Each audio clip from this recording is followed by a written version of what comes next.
Dr. Eid, it is an absolute pleasure to have you on the podcast today. I have followed your work and I'm so excited for the audience to get to know you. We're going to start with a very, very important question because I don't even think that the majority of people know that metabolic psychiatry is a thing. So can you tell me, what is metabolic psychiatry? Metabolic psychiatry is a really exciting new subspecialty of psychiatry. And before I define it, in case people don't know this, for 75 years, psychiatry, the biology of psychiatry has been standing still.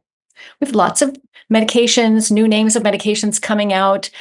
They all seem like they're new and different, but they're really just reinvented versions of the same old medicines we've been using for 75 years.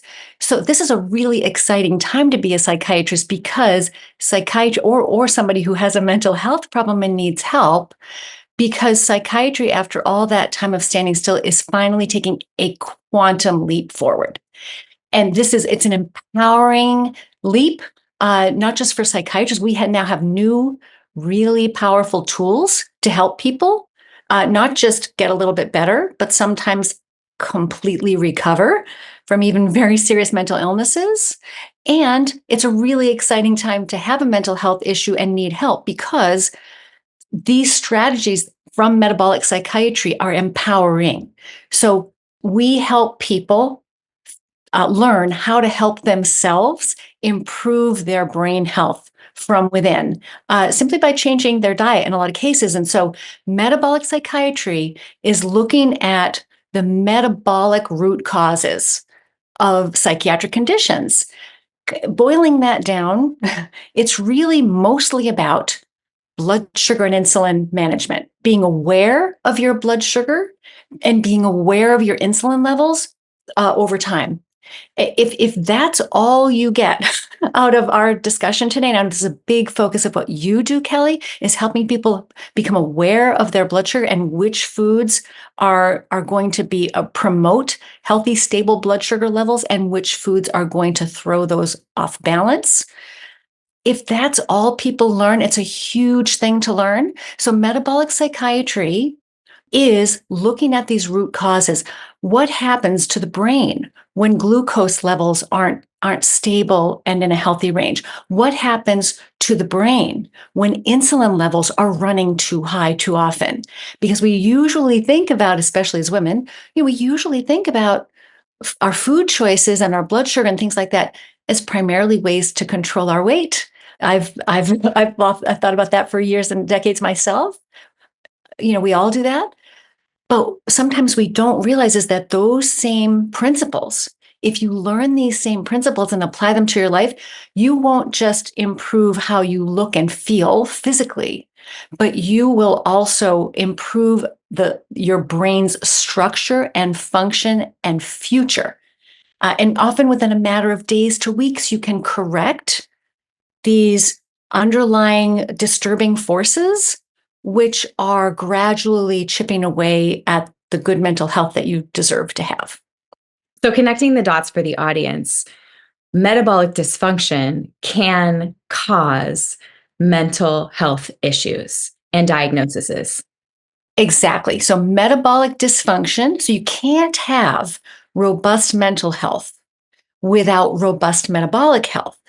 And metabolic health it's just basically metabolism. It's just basically how your cells go about their daily lives, like how they make energy, how they repair damage to themselves, how they get rid of how they take out the trash, and basically how they take care of themselves, right? All those pathways, those what look like really complicated chemical pathways that are going on inside that you might have learned in biology class when you were in high school. It looks very overwhelming, but all of that is that's just how cells do business. And if you give cells the correct parts, meaning the nutrients, the vitamins, the minerals, the fats, the proteins, if you give them what they need, the parts they need, and you energize them properly with the right fuel, which means keeping your glucose and insulin levels in a healthy range, and you stay away from the things that damage the brain, then you are going to be brain healthier than 95% of people on the planet. And the principles are really simple. So you just need to nourish the brain properly and know where the nutrients are, because we don't always have that correct information. Protect the brain from damage, means don't eat the junk, and energize the brain properly. Keep those glucose and insulin levels in a healthy range. Before we get there, we got to take it all the way back because you definitely didn't learn this in school. You're a trained psychiatrist. You wrote the amazing, wonderful book, Change Your Diet, Change Your Brain. But I know you didn't learn this in school. Can you talk to me about your training and how you got started as a psychiatrist and how you were treating patients and what you were taught versus what you know today?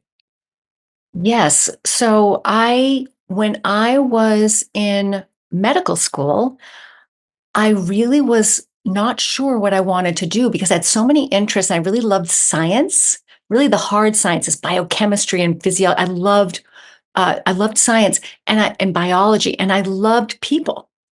Right. So when I was going through medical school, I got stuck in the decision making process of, did I want to be a psychiatrist or a pathologist? And so a psychiatrist psychiatry is often thought of as kind of a softer medical profession. There's not a lot of concrete. We don't really spend our time looking at slides or thinking about numbers or data or science or biology. We spend a lot of our time talking about feelings and thinking about people's childhoods and kind of, trial and error medication strategies for helping people. Pathologists spend all their time in a laboratory looking at tissue samples and blood samples. They almost never talk to patients. So I thought, well, I'm going to become a psychiatrist, but I'm going to learn about the brain because this is a mystery. I love understanding people and the mysteries of the brain. I thought I'm going to go into a 4 years of medical school. I think we had 2 or 3 hours worth of nutrition education in 4 years, and most of it was incorrect. Mhm. And then I started residency really hoping and craving to understand the brain chemistry, brain anatomy. How does the brain generate our thoughts and feelings and behaviors that make us such unique people? I was really excited to learn about the science of the brain. I did not learn about the science of the brain in residency. It was 4 years of residency. And I learned a lot about psychotherapy, and I value and treasure it. And I still use it every day. I learned a lot about psychiatric medications. I still value those and use those a lot less than I used to, but I still use those. There's still a place for those. I was very disappointed not to learn more about the brain. How does the brain make energy? How does the brain work? What causes these mysterious chemical imbalances that we're told are the root of all of our problems? I was taught to tell people that they had a chemical imbalance if they were depressed or anxious or had bipolar disorder, schizophrenia, ADHD. And I was taught to address those chemical imbalances with medications. I was taught to address the psychosocial root causes of mental health conditions, things like stress and trauma and your mother. I was taught to address those with psychotherapy. So, like most psychiatrists, I was trained to use psychotherapy medication. And I worked like that for 10 years without really understanding what causes these chemical imbalances in the first place. I didn't even have, and still don't have, any way of testing you. If you come in to my office and you say, I've been depressed for 6 months, I can't get out of bed, sometimes I want to die or want to hurt myself, there's no test that I can offer you that's going to help me understand your brain chemistry, because the brain's circulation and the rest of your circulation are separated by a blood-brain barrier. So when I draw blood from your arm, it's not telling me what's going on in your brain. I can't measure your brain chemicals. So we're literally practicing in the dark, not literally, figuratively practicing in the dark.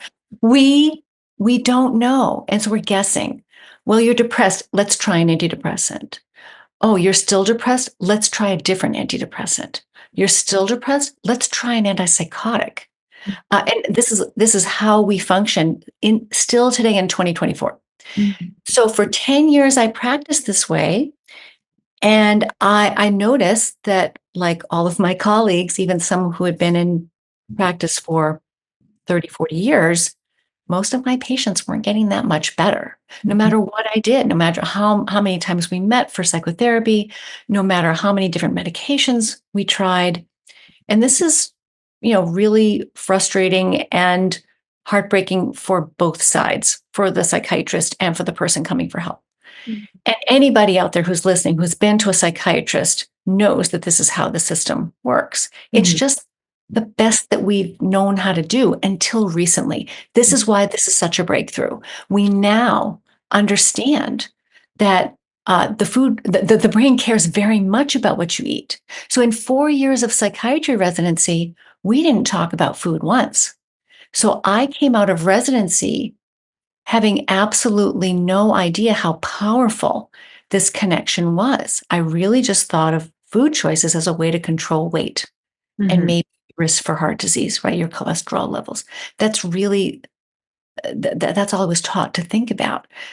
But, after 10 years of practicing this way, I was coming up against my own health issues in my early 40s. And the conventional medicine that I had been, that I loved so much and was taught to revere, was unable to help me. I went to all these specialists, Harvard trained specialists, kind, thoughtful, intelligent. They did all kinds of tests. They couldn't find anything wrong. So I was, like so many of us, kind of left to my own devices to see if I could figure out how to help myself. And that's how I ended up studying nutrition, because otherwise I would not have, I would not have understood anything really about nutrition. It's fascinating because so many physicians I know that have taken their practice from, say, a conventional way of thinking to a functional way of thinking have had some form of personal journey where they were using all the tools they learned in school or tapping their colleagues in their specialties. And they're all working in silos, but you're maybe seeing an endocrinologist, and then you're seeing gastroenterologist, and then you're seeing your OBGYN or your gynecologist, and you're trying to patchwork it all together to find out what's wrong with you. But your kind of run-of-the-mill Quest Labs aren't giving you any answers, and then you rabbit hole yourself. So tell me, at that time, what were you dealing with? What were your symptoms? And what did you start to uncover as you started your own personal research journey? Yeah, so I was coming up against a lot of the same kind of mysterious syndromes that a lot of my patients were struggling with, and I had no idea how to help them with. Things like migraine headaches and fibromyalgia and chronic fatigue and IBS, irritable bowel syndrome. I honestly thought, well, this is just what happens as we enter middle age. We're not so, we're supposed, it's all downhill from here. Mhm. Nobody really understands any of these things. And I mean, I'd been listening to my patients for 10 years talk to me about these things, and I didn't understand them. And sometimes and I'm not proud to say this, but sometimes it seemed to me as though it just seemed, this can't all be happening to this person. This is this it feels like there's such an emotional component to this. Maybe more psychotherapy, maybe an antidepressant, maybe anxiety. And this is, a lot of physicians think about it this way still today, is that if you've got somebody coming in with a condition where there is no good test for it, so you Mhm. can't objectively diagnose it, there's no way that I can take a tissue sample or a blood test and say, yes, you've got fibromyalgia. um, Sometimes patients aren't believed, Mhm. and sometimes, and this still happens to this day, they're told, well, they might not be told in so many words, but the message comes across, this is all in your head, Right. right? Mhm. And so this was something I was determined to get to the bottom of, because I was having a hard time functioning with all of these symptoms, and I needed to do something. Mhm. So, because the IBS seemed to at least be related to what I was eating as a digestive issue, maybe if I changed my diet, and I was eating the way we're told to eat. For years, I'd done this. So I was eating a high fiber, low fat, low cholesterol. It wasn't vegan or vegetarian, but it was a lot of tofu, a lot of vegetarian meat substitutes. I actually enjoyed eating. I liked those things. I liked them. Yeah. Um, Soy milk in the morning, and some high fiber cereal, yogurts, diet Coke, big salads. I should eat the way a lot, skinless chicken breast, and exercising religiously. I was never in better shape in my life than I was when this happened. So Mhm. I was running and going to the gym 6, 7 days a week. So I started experimenting with my diet to see if I could at least bring down some of the IBS symptoms. So I kept a really simple food and symptom journal, and just said, well, maybe it's something I'm eating that's hurting my symptoms. So I did this. Long story short, 6 months of trial and error, keeping careful records. By the end of that 6 months, I'd ended up with a diet that completely reversed, healed all of these conditions, all 4 of them. Plus, my mental health improved noticeably. And I hadn't even been trying. I never really thought of my mental health as anything that needed a lot of help. I mean, it's never been perfect, but I wasn't trying to even do this. So that got my attention as a psychiatrist. I thought, well, this diet that I arrived at through trial and error, this was back in 2007 or 8. Mm-hmm. This diet that I arrived at through trial and error, which is almost completely upside down from the way we're told to eat, seems to be not just good for my body, but for my brain. Mm-hmm. I wonder if this diet could help some of my patients. But based on everything, the little bit I knew about nutrition, I was concerned that this diet, and I mean this quite sincerely, I thought this diet was going to ultimately kill me because it had a lot of red meat and saturated fat and animal protein, and it was very low in fiber. It didn't have any whole grains in it. It didn't have a rainbow of fruits and vegetables. There were some plant foods that I had discovered were actually really causing a lot of symptoms for me. So it just wasn't something that I was going to feel comfortable recommending to other people, because maybe I was an outlier, right? Maybe it was just me.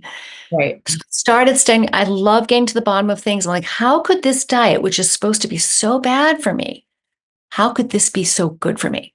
Right. So I studied nutrition. I've been studying it ever since. And I mean, that's why I wrote the book, is to share this information with people that I came across, and lots of aha moments along the way about what foods the brain and body need. And the good news is, as you were saying before, we practice in silos. One doctor's thinking about the brain, one doctor's thinking about the liver, one doctor's thinking about the heart, one doctor's thinking about the ovaries, and one doctor's thinking about your body fat. It wouldn't make sense for us to need a different diet for every different organ in our body. Right. So the same principles apply to all of your cells. And if you learn those basic, they're quite simple, these simple principles, then you don't have to worry about any of your organ systems. You treat them well and they will function for you. Well, you said earlier you were afraid to tell your patients about this diet because you thought it was ultimately going to kill them.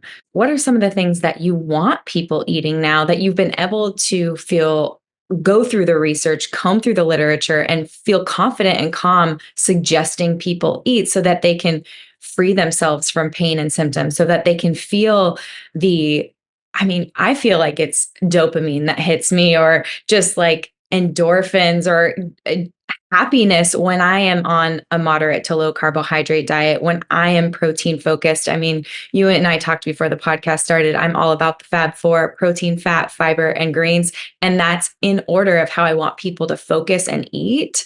I'm constantly getting my very plant-based focused clients to incorporate more micro and macronutrient rich proteins, like liver infused ground beef and oysters and salmon and whatever works for them. But I really have to have your science shared here, because it's not your science. I feel like it's the science that's been hidden from the general public. There's so much there that I love. What you just said is so important. First of all, to meet people where they're at in terms of their dietary preferences, and the reasons why they eat a particular way are to be respected. And I want everybody to have a seat at the brain health table. I really want. I like to say that I'm nutritionally pro-choice. I just want people to have the information they need to make those choices in an informed way, so that they can decide based on what their priorities are, what dietary changes they feel comfortable making.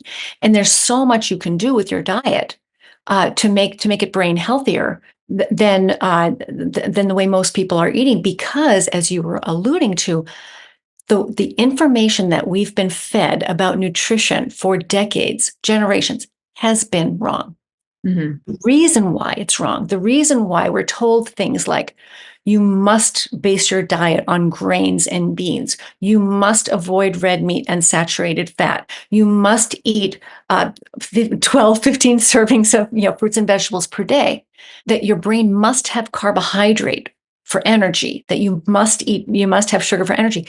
The reason why you're told all of these things is that the vast majority of the information that we see in media headlines and in our dietary guidelines, and even coming out of our most prestigious institutions like Harvard University and Tufts University, schools of public health, all that information that we see in the media every day and that we kind of live by without even realizing it, comes from wishful thinking and wild guesses, a type of study called a nutrition epidemiology study, which is completely unscientific. And so once you realize that, and I spell this out in the book for anybody who's really curious to go in, but once you understand that most of what you hear in the media and in even our official guidelines is based on ideas that come out of thin air, once you realize that and you can recognize them and you set them aside and you look at the real science, biology, physiology, biochemistry, botany, toxicology, how cells work, how brain metabolism works, and which nutrients are in which foods. Once you look at the actual science, it becomes extremely obvious and simple. The rules are simple. The answer is obvious. It's not complicated. What makes it complicated and why so many of us are confused about nutrition, and why I had to spend half the book unteaching people what we've been taught, the reason we're so confused is because the stuff that we hear all the time it's not scientific. So, and it doesn't make any sense.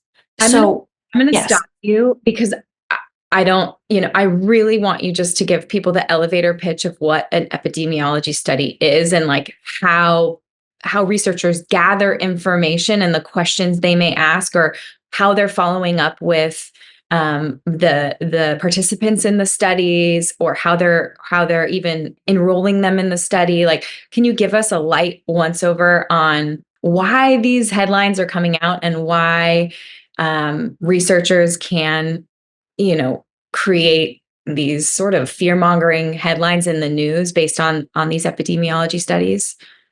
Yes, it's a mixture, yes, of fear-mongering headlines, or sometimes just really appealing headlines like, if you eat a half a cup more blueberries per day, you'll prevent dementia. Those kinds of headlines I love to read. And then the headlines that are really scary, and the headlines that are really scary are usually all about red meat and animal foods for the most part.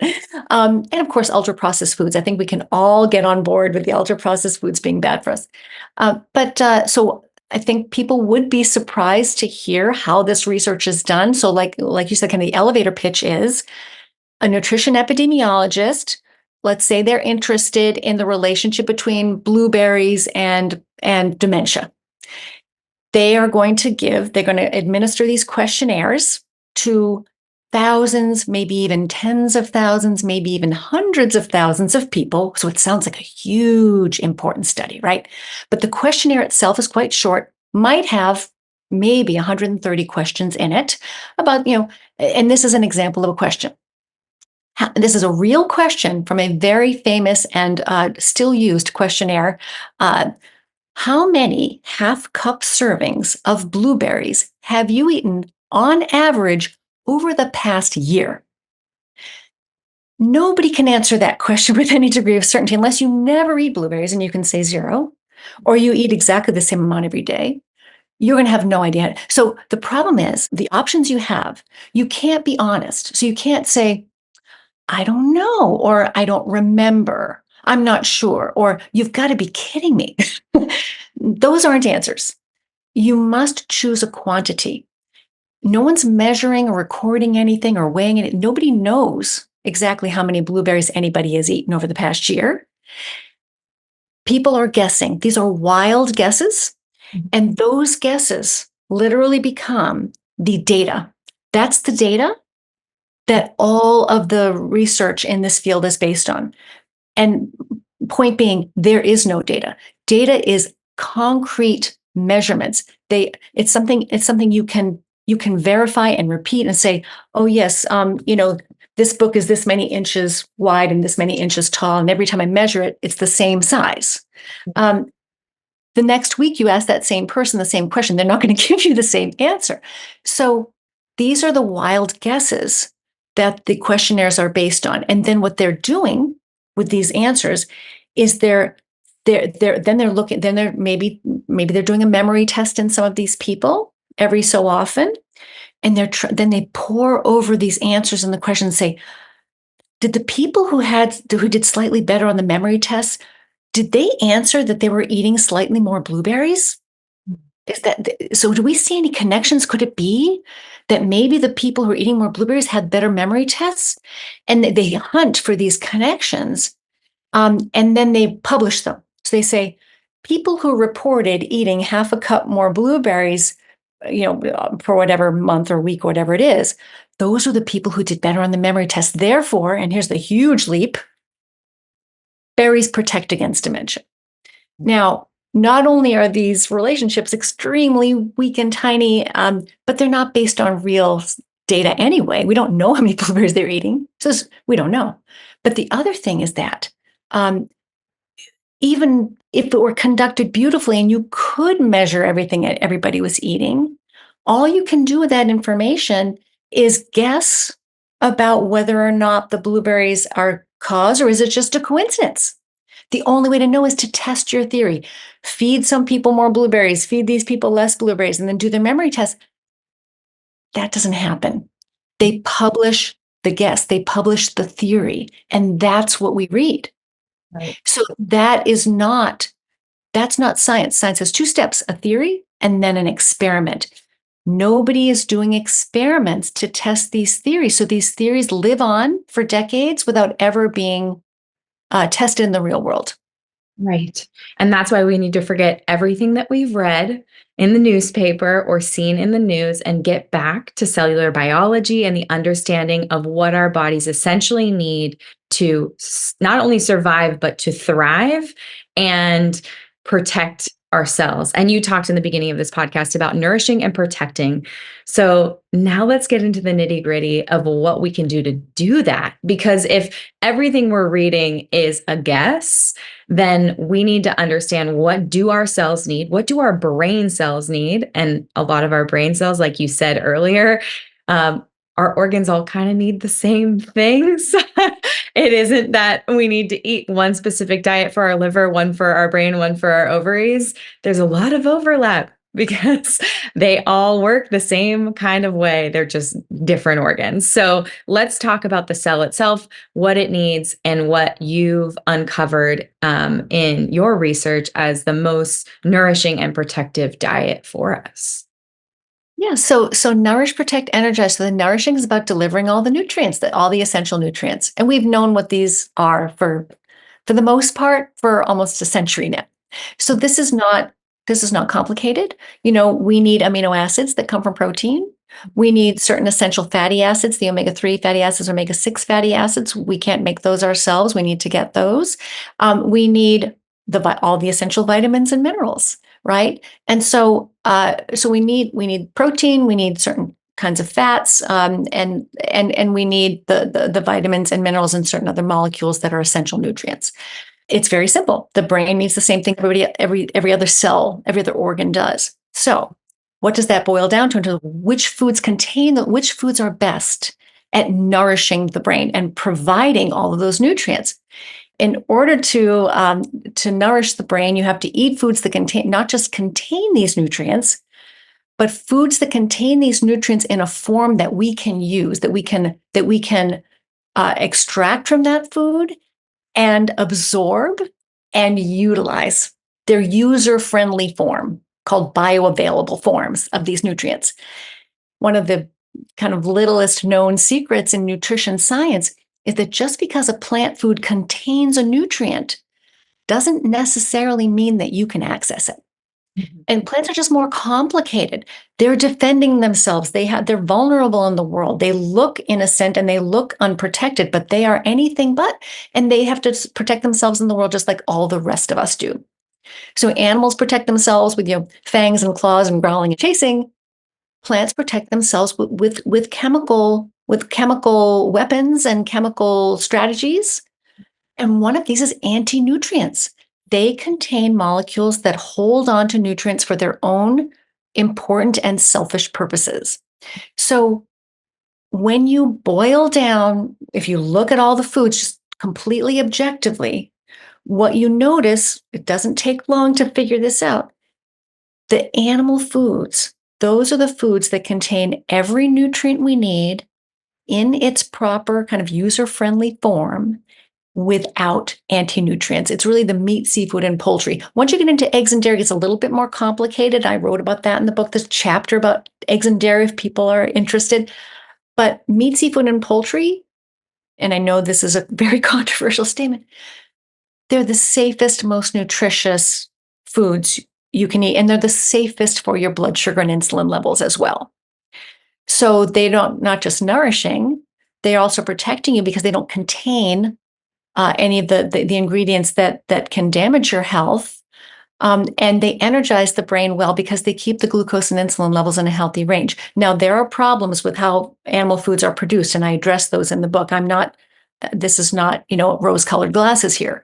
But when you're looking at the actual nutritional composition of the food and the safety of the food for your gut health, for your thyroid health, for your immune health, for your nervous system health, for your mitochondrial health, it becomes extraordinarily obvious that these are the safest foods and these are the ones to prioritize in your diet. I think it's really important, and there's a whole chapter on this because we've heard so many things about red meat and other kinds of animal foods being bad for you. There's no science there, but I don't want you to take my word for it. I really lay it all out in the book so that you can decide for yourself what you think about, how the science has been conducted. See for yourself, make your own decisions. But I have yet to find 15 years of research, yet to find any evidence that meat is bad for us. So this is, again, the opposite of what we are told.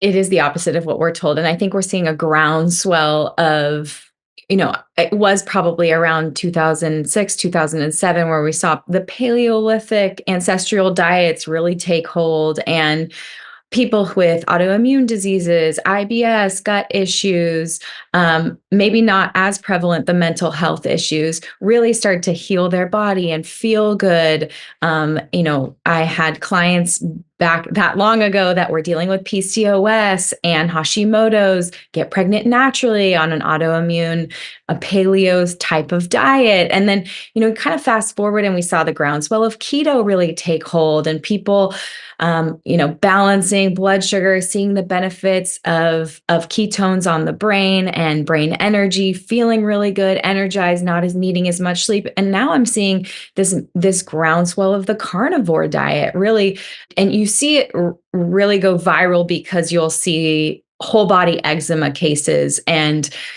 complete healing of that with a carnivore meat only type of diet.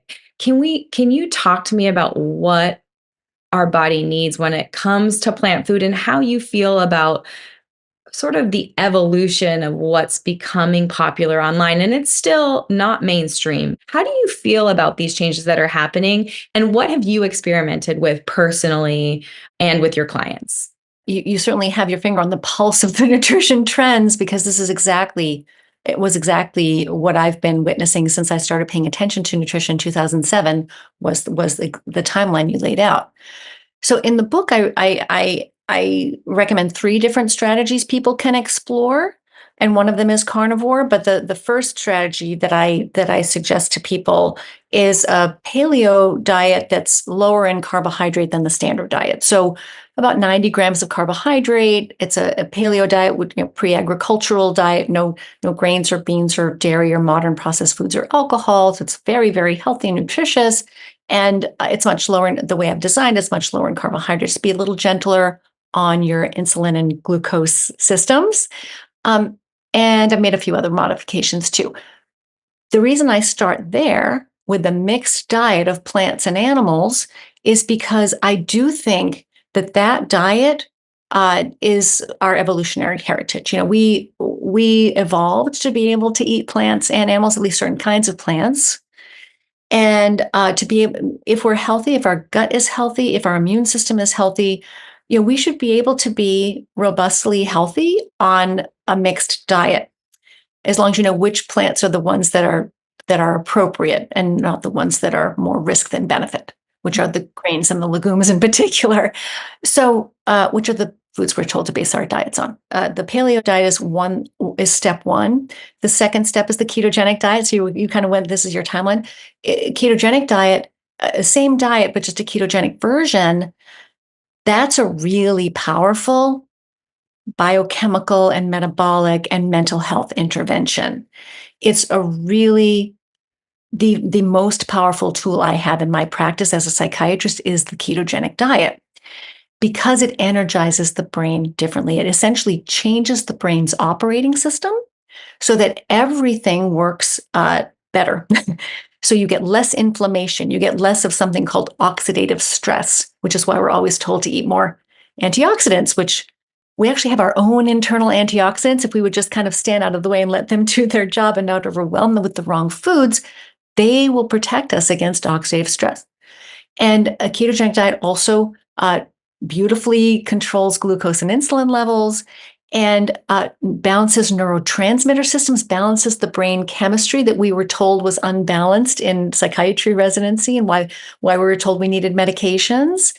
The ketogenic diet, and one of the most important things it does is it bridges energy gaps.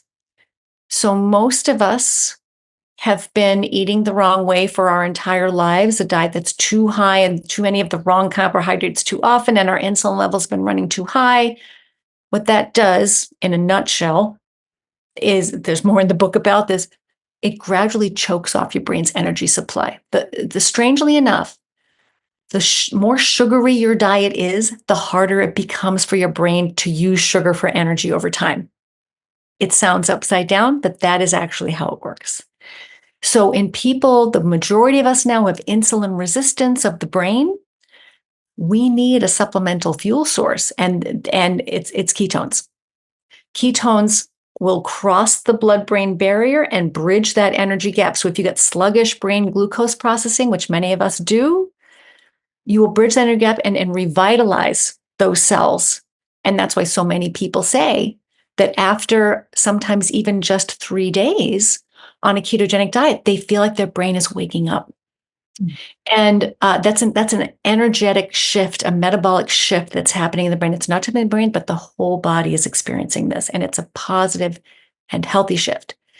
The third diet is the carnivore diet. And the reason I included the carnivore diet in the book is because there are so many of us who have sustained so much damage to our natural barriers, our gut, our immune system, our liver, our nervous system, our thyroid health. We have incurred so much damage from lots of different things, medications, antibiotics, environmental toxins, plastics, eating the wrong foods for too long, food additives, vegetable oils, too much sugar, too much inflammation. Our barriers that are supposed to protect us and be able to manage a decent amount of plant food in the diet of certain kinds, these systems have broken down. And so we become extremely unnaturally sensitive to the natural toxins that plants contain that they use to defend themselves. For some people, it's a really beautiful strategy, sometimes a temporary strategy, kind of a reset strategy to let everything kind of heal and quiet down, sometimes a longer term strategy. But I put it there because it's helped a lot of my patients for a long period of time. I followed a very, very strict carnivore diet myself for a long time and personally experienced the unique benefits of that way of eating. So there are different levels for people to explore as they're on their own personal health journey, and they can kind of find what works for them. What I love about your book and the work that you've done is not only are you stripping away these, I would call them guess your words, wishful type of studies. You're looking at the cellular biology, you're using it yourself, but you're going a step further and you're doing the research. You had a 2022 study on the ketogenic diet for serious mental illnesses, and I'd love for you to kind of talk about how the study was designed and what some of your results were, because it's one thing to tease out to tease out the science or to have people feel comfortable eating this way, but to really take it a step further and look at a patient population that is dealing with something that is debilitating for their entire life. This was a study I co-authored in 2022. It was the clinical work of my friend and colleague, Dr. Albert Danan. He's a psychiatrist in Toulouse, France, practicing for now over 35 years, specializing in chronic mental illness and having a lot of interest in physical health as well. So he was noticing, as so many of us do, that many of his patients, no matter how hard he worked, no matter how many medications he prescribed, no matter how much psychotherapy, some of these patients he'd been working with for 20, 30 years, some of these patients just weren't getting that much better. So he invited 31 of his most treatment-resistant patients. These were adults with bipolar disorder, schizophrenia, or severe major depression. These were people who had been ill for an average of 10 years, some for as long as 30 years. And when they came into the hospital as volunteers, they were taking an average of 5 psychiatric medications, not at all unusual in treatment of chronic mental illness. And most of them were taking antipsychotic medications, very powerful medications that can cause a lot of metabolic problems, things like tremendous weight gain and high blood pressure and high blood sugar, cardiovascular disease, type 2 diabetes. They came in as volunteers, 31 of them. He asked them, would they try a simple, whole foods, mildly ketogenic diet in the hospital under his supervision, just to see, what might be possible. And so of the 31 people, 28 were able to stick with the diet for 2 weeks or longer, which is what you need to do to start to see benefits. You've got to give the body a little chance to adapt. All 28 of those individuals improved substantially, not just psychiatrically, but also physically, metabolically. 43% of them achieved clinical remission from their chronic, so-called treatment-resistant, severe mental illness. 64% of them left the hospital on less psychiatric medication. That's the opposite of what you usually see. And even though these folks were taking, almost all of them were taking powerful, sometimes 1, even 2 antipsychotic medications, almost all of them lost a meaningful amount of weight, and saw blood pressure go down, triglycerides go down, so not just weight, and blood sugar levels go down, hemoglobin A1C levels come down. They were physically and psychiatrically healthier when they left the hospital. And the degree of improvement that these patients experienced compared to what we usually see with antidepressant and antipsychotic medications, 7 to 10 times stronger response to this simple, whole foods, all natural, low carbohydrate diet. And within 3 weeks is when people experience noticeable improvements. 3 weeks. Why wouldn't you start there? The work that he did is giving people tremendous hope, because so many people have been told, you have this diagnosis, you must take this medication for the rest of your life. Most of his patients were on psychiatric disability and were not able to work. I mean, these were not simple cases. Imagine what it could do for someone with a milder issue, mild mood swings, or a little irritability, or a little depression, a little attention problems that many of us are struggling with. Imagine what it could do for you, and why not explore what's possible for you? 100%. Now, when I look at a ketogenic diet, you mentioned whole food ketogenic diet. Can you talk about what an ideal diet for brain health looks like in the ketogenic space versus sort of the popularized ketogenic diet that we saw a few years ago really take off sort of during COVID?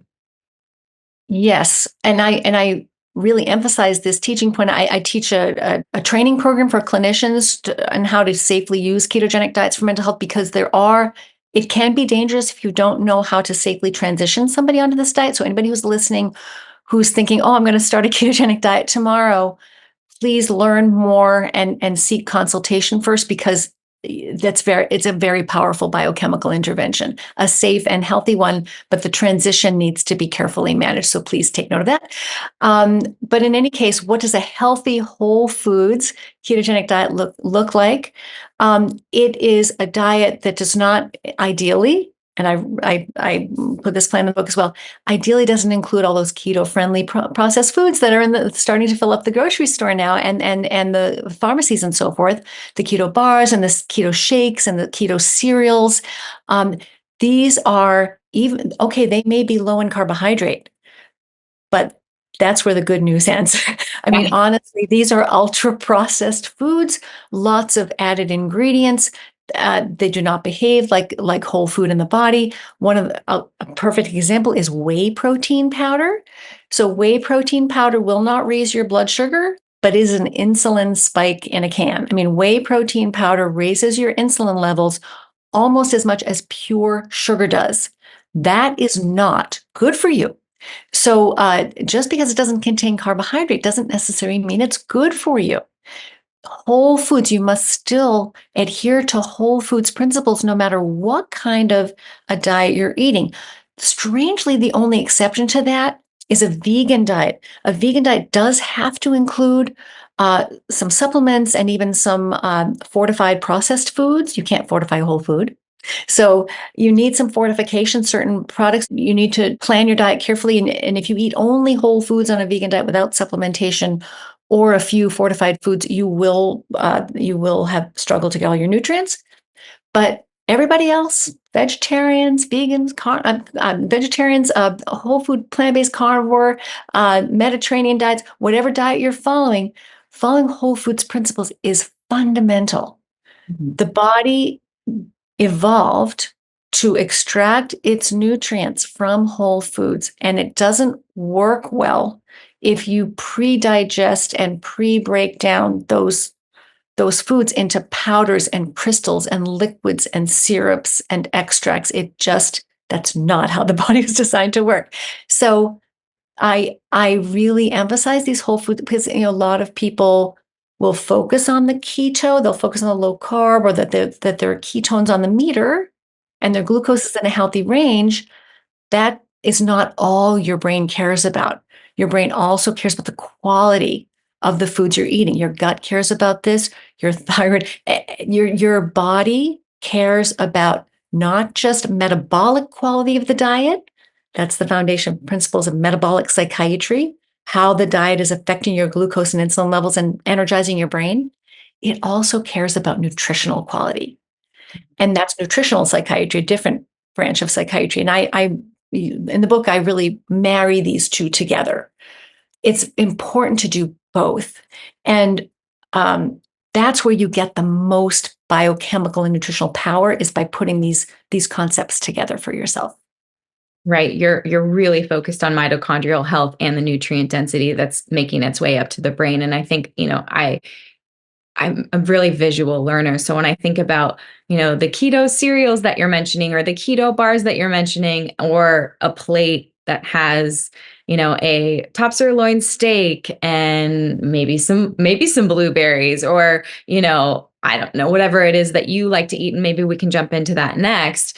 I think about that bite of steak and the nutrient density there, the amino acids, the fatty acids, the B vitamins, the vitamin D, if it's, pasture raised, the minerals, like the whole picture there is like, that is a multivitamin. And that's what is, I think, a hard pill for people to swallow. And instead they'd rather be taking pills. They'd rather be taking multivitamins and having processed foods, or eating sort of the way that you mentioned you ate prior, which was a big salad, a Diet Coke, some poached only 3 ounces of chicken breast on their salad, significantly under eating protein-based foods, suboptimal in their nutrient levels, their vitamins, their minerals, but not because it truly is because of like what they're plating, not a deficiency in multivitamins, right? So can we talk about for you, like what a day looks like to get your nutrient density, to marry metabolic psychiatry and nutritional psychiatry to really ensure that your brain is optimizing at its best health? Like what does day in the life of Dr. Georgia look like? So a day in the life of doctor is changing as we speak. And the reason why is because, as I alluded to before, I mean, I've experimented with my diet in many different ways over the years. First, it was a South Beach diet, then it was a Atkins diet, then it was a ketogenic diet, then it was a very low plant ketogenic diet. I did that for a long time. That was really wonderful until I hit perimenopause, and then it wasn't as good for me as I hoped. And really it was right around that time that I experimented with a strict carnivore diet. I'd always been for years had been very low plant because I had a lot of food sensitivities, and digestive issues and so forth. And that's not necessarily something everybody needs to do, but that was something that I found I needed to do. And when I hit early 50s, actually early to mid 50s, it wasn't working as well for me anymore from a metabolic perspective.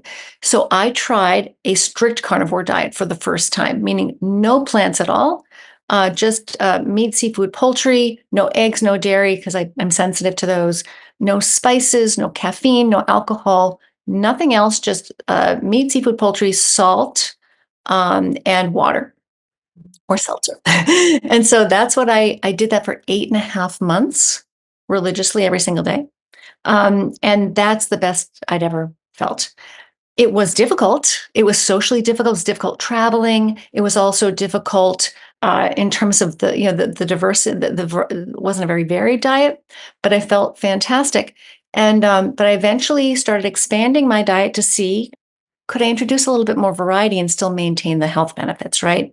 And so I did that for the last few years, but I have found that it's not as good for me personally.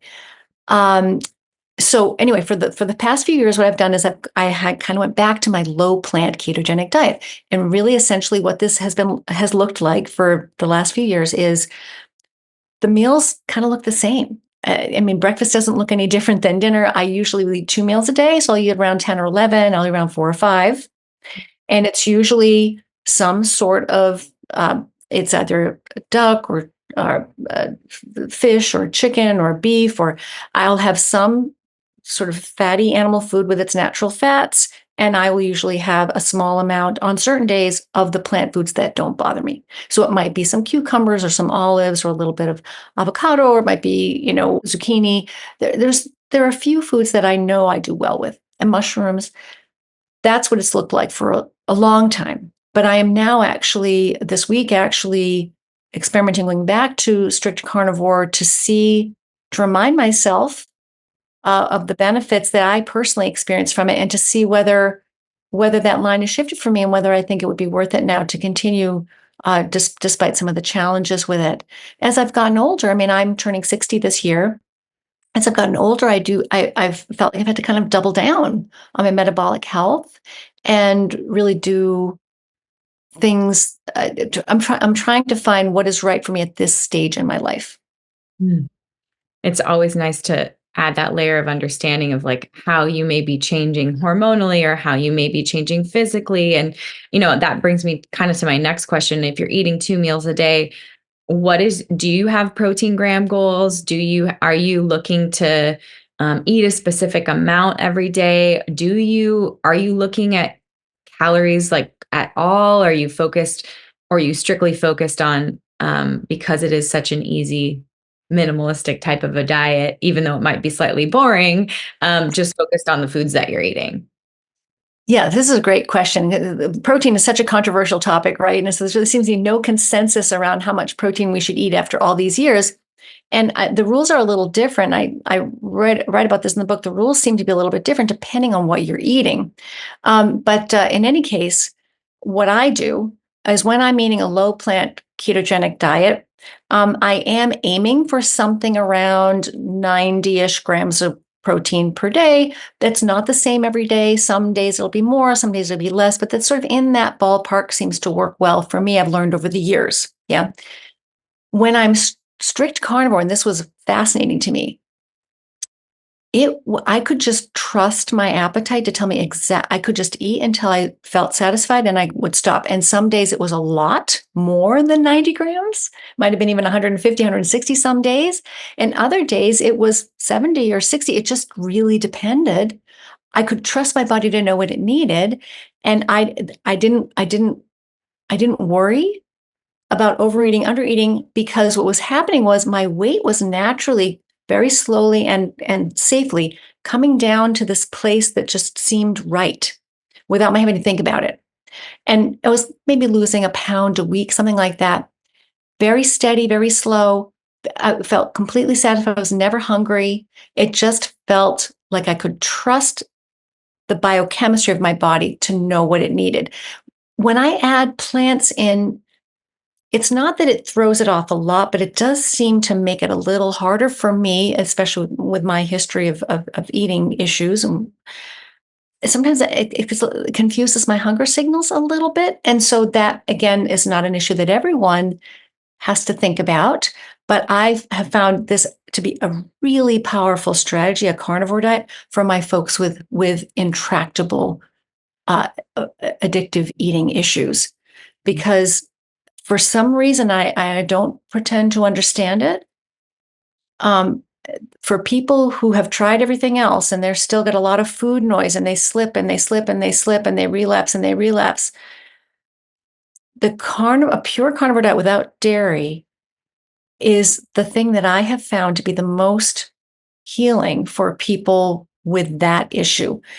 The food noise goes away. And I don't understand why that is, but I think it's very interesting. And that's something that I, really miss. Ketogenic diet does a beautiful job of keeping that very quiet. I need almost no willpower on a ketogenic diet. But with carnivore, it was completely gone. Mhm. It's fascinating. It's like nature's Ozempic. It really Yes.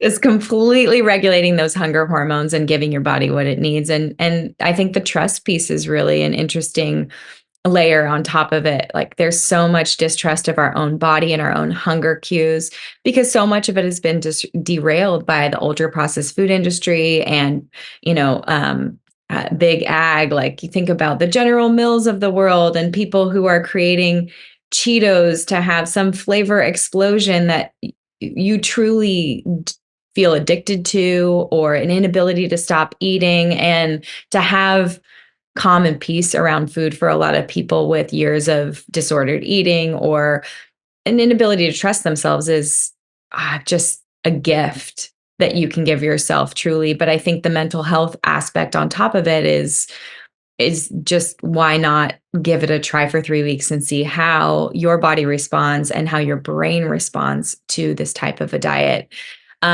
Let's touch on dairy before we wrap. I could literally talk to you for hours and hours and hours, but talk to me a little bit about dairy, because dairy is included in certain carnivore diets, and ketogenic diets is very, very heavy. It's, cheese, crispy cheese tortilla shells that people are creating. And again, when given a list of eat and do not eat foods, people really do take it to the limit if it's included on the eat list. So what does the research tell us about the potential risks and benefits of dairy?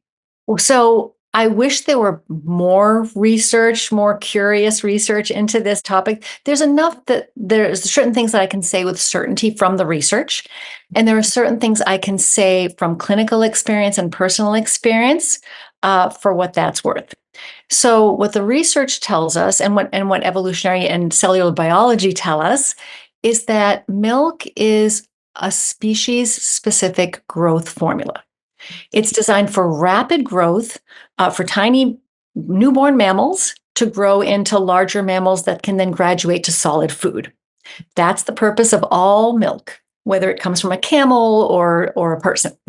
So, so if you think about it for 2 seconds, do you really want to be consuming a species-specific growth hormone for a different, much larger species the rest of your life, every day for the rest of your life, because you're told that without it, you're not going to have calcium and your bones and teeth are going to fall out of your head? I mean, this is ludicrous. No other mammal requires milk for the rest of its life. How are their bones and teeth staying strong? They're not disintegrating, right? So something is interesting is going on there. So, so it's a growth formula. And what about it makes it a growth formula? Two different things. One is it's got nature's recipe for growth inside of it, which is a mixture of protein, fat, and carbohydrate mixed together. Most foods on earth do not contain all three of those things in any significant amount. They either contain one or two of them, but never three. So in the animal food world, dairy is the growth formula. In the plant world, grains, beans, nuts, and seeds, because they have little embryos inside, that's where the growth formula is. So the nuts in particular, because they're trying to grow a tree, an enormous creature, have protein, fat, and carbohydrate in them. Some people find them quite addictive, especially if they're salted. Dairy products, a lot of people find them addictive as well. So some people can't stop eating cheese, some people can't stop eating yogurt, some people can't stop eating butter, whatever it is. Dairy does seem to be, for some people, quite addictive. So one reason is this macronutrient ratio, which is designed for rapid growth. And the other piece that makes it a growth formula is the proteins and the hormones that naturally exist in the dairy before anybody even tries to add any hormones to them. These all, they're designed to turn on our growth systems, and they're designed, for example, to raise our insulin levels. Insulin is not just a blood sugar regulator. Insulin is a powerful growth hormone. So when you drink milk, your insulin levels go up. When you take in whey protein, even though there's no carbohydrate in it whatsoever, your insulin levels go up. Those proteins they're hormonal information. They're trying to make you grow. So do you want to be growing every day? Yeah. I'll Maybe. leave it up to you decide. And it's a very, very common cause of inflammation, digestive distress, skin problems, lots of other issues, autoimmune issues, lots of other issues with dairy. Because again, we're not evolutionarily designed to be exposed to cow's milk. Mother Nature did not have that in mind for us. Touching on what Mother Nature might not have had in mind, you talk about 5 foods you recommend everyone avoid if they're seeking optimal mental health. And I'd love to wrap up the episode with those as a starting point for people if they don't feel like jumping right into an ancestral diet or a whole food ketogenic diet or going all the way to carnivore. But for anyone listening, I do think it's a curious path. Like why not, if you are in good health or looking to be in good health, not use yourself as a test subject to see how you can feel your best. Yes, and these are in the book as well for people who don't feel like they've got it in them right now to fundamentally restructure their diet from the ground up. There are single steps you can take, and if you know which ones are the ones worth making, you can focus your energy on those rather than the ones you hear about all the time that don't work. So the refined carbohydrates, sugar, flour, cereals, fruit juices, all the naked carbohydrates, all those naked glucose molecules, those need to go. If you do nothing else, that's very, very important. And that's a big change for a lot of people. Most of us are eating these 6 times a day. So that's a big deal. So the refined carbohydrates. The second one is vegetable oils, so-called vegetable oils, which are the refined seed oils. See, there's things like soybean oil, sunflower oil, canola oil, grapeseed oil, cottonseed oil, all of the vegetable oils. Avoid them as much as you possibly can. They're in everything. They're in mayonnaise. They're in salad dressings. They're in everything in the hot bar, even at Whole Foods. I mean, they're everywhere, right? So every restaurant uses them to cook. Very hard to avoid. Do your best. The third thing is alcohol. So alcohol is a powerful promoter of oxidative stress, inflammation. It's a toxic liquid. There are absolutely no brain benefits to red wine. More information in the book if you want about that.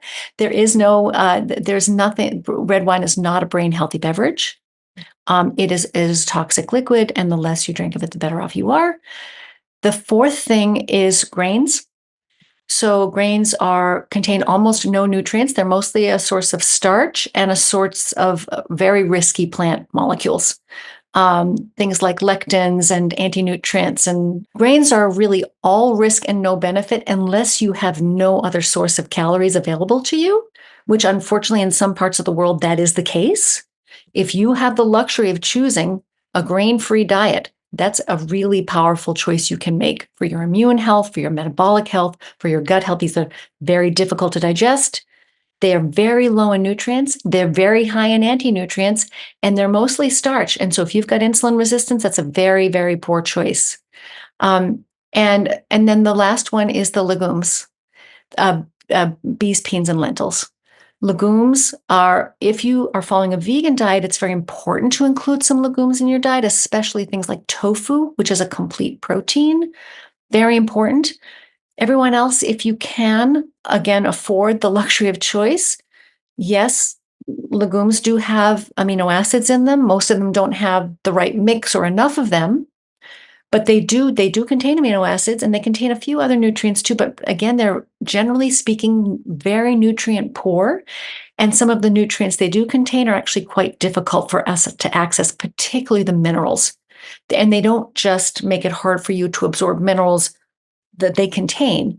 If you eat them with other foods, they interfere with your ability to absorb minerals from the foods that you're eating with them. So if you're eating like, beans and chicken, whatever iron is in the chicken, you're going to have a harder time absorbing that because beans contain little mineral magnets in them that are going to, take the minerals out of the chicken and hold on to them for their own selfish purposes. So those are the 5 that I ask people to start with: the refined carbohydrates, the vegetable oils, alcohol, grains, and legumes. I think that's a great start. You will feel, if you are eating kind of a traditional diet, you will feel so energetic and your digestion will improve. And I know your brain health will improve.